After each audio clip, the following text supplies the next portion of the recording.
Promotion മെറ്റീരിയലുകളിൽ നിന്ന് മനസ്സിലാക്കാൻ സാധിച്ചതുപോലെ തന്നെ ഒരു ഫെസ്റ്റിവൽ വൈബിൽ ഒരു കോളേജ് പടം ഉണ്ടാക്കുക എന്നത് തന്നെയാണ് ഏറ്റവും പുതിയ മലയാളം സിനിമയായിട്ടുള്ള അതിരടിയുടെ ഒരു ഉദ്ദേശം. പടത്തിലെ സെൻട്രൽ ഇവന്റ് എന്ന് പറയുന്നത് തന്നെ ഒരു കോളേജ് ഫെസ്റ്റ് ആണ്.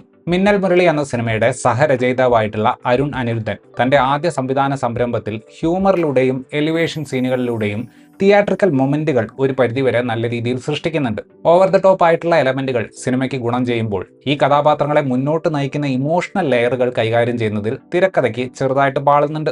ബിൽഡപ്പുകളിൽ തുടക്ക ഭാഗങ്ങളിലുള്ള ഒരു അൺഈവൺനെസ് ഫൈനൽ ആക്ടിലേക്ക് എത്തുമ്പോഴേക്കും കുറേയൊക്കെ പരിഹരിച്ച് പ്രതീക്ഷിക്കാത്ത ചില്ലറ പേ ഓഫുകളൊക്കെ ചേർത്ത് വെച്ചുകൊണ്ട് സാമാന്യം ഫൺ മൊമെന്റുകളുള്ള ഒരു ബോറടിക്കാത്ത എന്റർടൈനർ ആയിട്ട് മാറാൻ ആകെ മൊത്തത്തിൽ അതിരടിക്ക് സാധിക്കുന്നുണ്ട്. നമ്മുടെ നായകനായിട്ടുള്ള സാം കുട്ടി പുള്ളിയുടെ ചേട്ടൻ പഠിച്ചിരുന്ന എഞ്ചിനീയറിംഗ് കോളേജിൽ സിവിൽ എഞ്ചിനീയറിംഗിന് ചേരുകയാണ്. കോളേജിലുള്ളവരുടെ അറ്റൻഷൻ കിട്ടാൻ നല്ല താല്പര്യമുള്ള തരം ഒരു പേഴ്സണാലിറ്റിയാണ് സാം കുട്ടിക്കുള്ളത്. അങ്ങനെ എങ്ങനെ ആളാവാം എന്ന് നോക്കി നടക്കുന്ന സാം കുട്ടിക്ക് ഒരു കാര്യം മനസ്സിലാവും.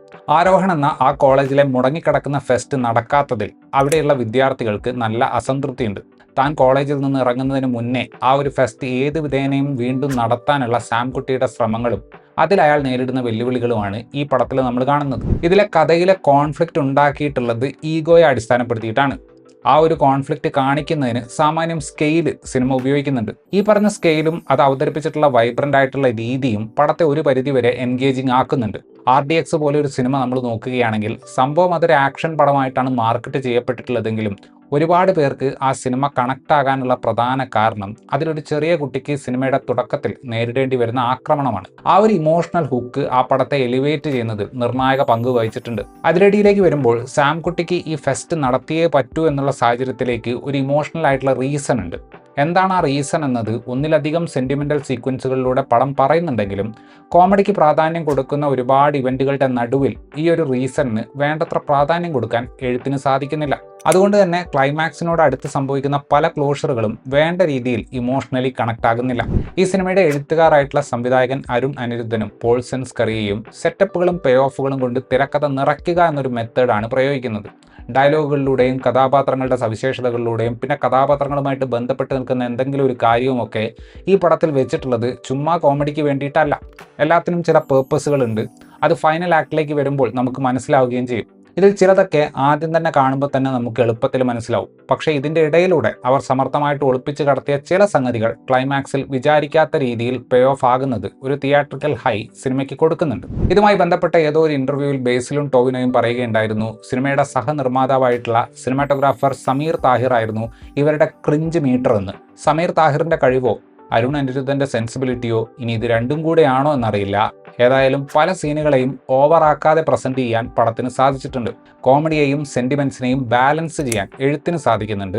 സിനിമയുടെ തുടക്കത്തിൽ സാം കുട്ടി താൻ എന്തുകൊണ്ട് സിവിൽ എഞ്ചിനീയറിംഗ് എടുത്തു എന്ന് പറയുന്ന ഒരു സീനുണ്ട്. റൈറ്ററുടെ ഒബ്സർവേഷന്റെയും സൗണ്ട് ഡിസൈനറുടെ സെൻസ് ഓഫ് ഹ്യൂമറിന്റെയും ആക്ടറുടെ കൺവിക്ഷന്റെയും നല്ലൊരു മിക്സ് ആയിരുന്നു ആ സീന്. അതുപോലെ തന്നെ സ്വാതി എന്ന താൻ ഇഷ്ടപ്പെടുന്ന പെൺകുട്ടിയോട് സാം കുട്ടി ഒരു ഘട്ടത്തിൽ തന്റെ കുടുംബത്തെ പറ്റി സംസാരിക്കുമ്പോൾ വളരെ സ്മാർട്ടായിട്ട് ഹ്യൂമർ പ്ലേസ് ചെയ്തുകൊണ്ട് ഒരു സെന്റിമെന്റൽ എക്സ്ചേഞ്ചിലൂടെ മെലോഡ്രാമ കുറയ്ക്കാൻ അരുൺ അനിരുദ്ധന് സാധിക്കുന്നുണ്ട്. വിഷ്ണു വിജയാണ് സിനിമയുടെ സംഗീത സംവിധാനം നിർവഹിച്ചിട്ടുള്ളത്. പ്രേമലുവിന്റെ ഒക്കെ ഒരു സോണിൽ നിൽക്കുന്ന ടൈപ്പ് മ്യൂസിക് ആണ് ഈ പടത്തിലുള്ളത്. എനിക്ക് പടം കണ്ടപ്പോൾ ഏറ്റവും ഇഷ്ടപ്പെട്ട പാട്ട് ടോവിനോ തോമസിന്റെ ക്യാരക്ടറുമായിട്ട് ചേർന്ന് നിൽക്കുന്ന വിനീത് ശ്രീനിവാസൻ പാടിയ ഒരു പാട്ടായിരുന്നു. സാമുവൽ ഹെൻറിയുടെ വിഷ്വലുകൾ ആ ഒരു ഫെസ്റ്റീവ് വൈബ് ക്രിയേറ്റ് ചെയ്യാൻ തന്നെയാണ് ശ്രമിക്കുന്നത്.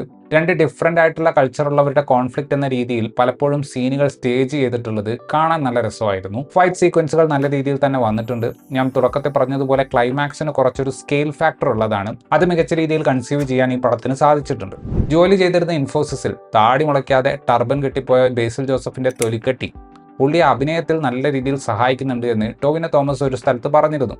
സത്യം പറഞ്ഞാൽ അതിരടി എന്ന സിനിമ ഈ ഒരു തൊലിക്കെട്ടി ഫാക്ടറിനെ നല്ല രീതിയിൽ ഉപയോഗിക്കുന്ന ഒരു പടമാണ്. ഒരു അഭിനേതാവിന് ഏറ്റവും അധികം ആവശ്യമുള്ള ഒരു ടാലന്റ് ആണ് ആ പറഞ്ഞത്. സംഭവം കുറച്ച് ലൗഡ് ഹ്യൂമർ ചെയ്യുന്ന ടൈപ്പ് ക്യാരക്ടർ ആണെങ്കിലും ഇടയ്ക്കൊക്കെ വളരെ സ്മൂത്ത് ആയിട്ട് സെന്റിമെന്റൽ പരിപാടികൾ സ്ക്രീനിൽ അവതരിപ്പിക്കാനും ബേസിലിന് സാധിക്കുന്നുണ്ട്. എനിക്ക് വ്യക്തിപരമായിട്ട് ഈ പടത്തിൽ ഏറ്റവും ഇഷ്ടപ്പെട്ടത് ടോവിനോ തോമസിനെയാണ്. ഫിസിക്കലി വളരെ റഫ് ആയിട്ടുള്ള ക്യാരക്ടർ ആണെങ്കിലും ഒരു കോമിക്കൽ ആയിട്ടുള്ള റിസ്ട്രെയിൻ ഈ ഒരു ക്യാരക്ടറിന്റെ കാര്യത്തിലുണ്ട്. അതിൻ്റെ കൂടെ ട്രിവാൻഡ്രം ആക്സെന്റ് കൂടെ വന്നപ്പോൾ മൊത്തത്തിൽ പുള്ളി വേറൊരു ടൊവിനോ തോമസ് തന്നെയായിട്ട് മാറി. ടൊവിനോയും വിനീത് ശ്രീനിവാസനും ഷാൻ റഹ്മാനും ഉള്ള ശ്രീകുട്ടന്റെ വീട്ടിലുള്ള ഒരു സീനിൽ ടൊവിനോ തോമസിന്റെ പെർഫോമൻസ് ഗംഭീരമാണ്. വിനീത് ശ്രീനിവാസനും ഷാൻ റഹ്മാനും ശരിക്കുമുള്ള അവരുടെ ഒരു ആംഗ്രി വേർഷനാണ് ഈ പടത്തിൽ ചെയ്തിട്ടുള്ളത്. അതൊരുപാട് മെറ്റാ ഹ്യൂമറിനുള്ള സ്കോപ്പ് പടത്തിന് കൊടുക്കുന്നുണ്ട്.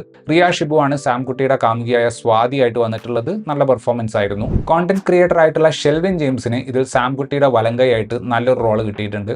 നല്ല SI ആയിട്ട് ജിയോ ബേബി സാമാന്യം നല്ല പെർഫോമൻസ് ആണ് കാഴ്ചവെച്ചത്. സാംകുട്ടിയുടെ സഹോദരന്റെ വേഷം ചെയ്തിട്ടുള്ള വിഷ്ണു അഗസ്ത്യക്ക് കിട്ടിയിട്ടുള്ളത് സ്വല്പം ട്രിക്കി ആയിട്ടുള്ള ഒരു റോളാണ്. ചില സീനുകളിൽ പുള്ളിയുടെ പെർഫോമൻസ് സ്വാഭാവികമായിട്ട് തോന്നിയപ്പോൾ ചില ഭാഗങ്ങളിൽ നാടകീയത സ്വല്പം കൂടുതലായിരുന്നു. സിനിമാറ്റോഗ്രാഫർ ആയിട്ടുള്ള P. സുകുമാറാണ് സാംകുട്ടിയുടെ അച്ഛന്റെ വേഷം ചെയ്തിട്ടുള്ളത്. ചെറിയ റോളാണെങ്കിലും സെറിൻ ഷിഹാബ് ട്രിവാൻഡ്രം ആക്സെന്റ് ഒക്കെ നല്ല രീതിയിൽ ക്രാക്ക് ചെയ്തുകൊണ്ട് സ്വന്തം പെർഫോമൻസ് മികച്ചതാക്കി. റീജിയണൽ ഒതന്റിസിറ്റി നിലനിർത്താൻ വേണ്ടിയിട്ട് കാസ്റ്റിംഗിൽ അവർ ശ്രദ്ധിച്ചിട്ടുണ്ട്. ഫാലിമിയിലുള്ള മീനരാജ് പള്ളുരുത്തി, പിന്നെ കണ്ണൻ നായർ, ശാന്തിവിള ദിനേശ്, പാൻ ഇന്ത്യൻ ബ്രാഞ്ചിലെ നിതിൻ പരമേശ്വർ എന്നിവരെയൊക്കെ സിനിമയുടെ ഭാഗമാക്കിയിട്ടുണ്ട്. പാൻഡർ കോമഡികളിലൂടെയും ഡയലോഗ് റെഫറൻസുകളിലൂടെയും കളർഫുൾ ആയിട്ടൊരു ഫൺ പരിപാടി പിടിക്കുന്നതിൽ ഒരു പരിധിവരെ അതിരടി വിജയിക്കുന്നുണ്ട്. ഞാൻ ആദ്യം പറഞ്ഞതുപോലെ ഒരുപാട് കോമഡി ഓറിയന്റഡ് ഇവന്റുകൾ തിരക്കഥയിൽ വരുന്നത് കാരണം കഥയിൽ പ്രാധാന്യമുള്ള ഒരു ഇമോഷണൽ ലെയറിന് വേണ്ടത്ര ഒരു പ്രാതിനിധ്യം ലഭിക്കാതെ പോയതുപോലെ തോന്നി. പടത്തിന്റെ അവസാനത്തേക്ക് എത്തുമ്പോഴേക്കും ഡ്രാമയുടെ ഗ്രാഫ് സാമാന്യം മുകളിലേക്ക് പോകുന്നതുകൊണ്ട് അതിഗംഭീരമെന്ന് പറയാൻ പറ്റില്ലെങ്കിലും വളരെ ലൈവ്ലി ആയിട്ട് തന്നെ നിൽക്കുന്ന ഒരു സിനിമയാണ് അതിരടി. ഇത്രയുമായിരുന്നു ഈ സിനിമയെക്കുറിച്ചിട്ടുള്ള എൻ്റെ റിവ്യൂ. വീഡിയോ ഇഷ്ടപ്പെട്ടാൽ ലൈക്ക് ചെയ്യുമെന്നും കൂടുതൽ വീഡിയോകൾക്ക് വേണ്ടി ചാനൽ സബ്സ്ക്രൈബ് ചെയ്യുമെന്നും പ്രതീക്ഷിക്കുന്നു. താങ്ക്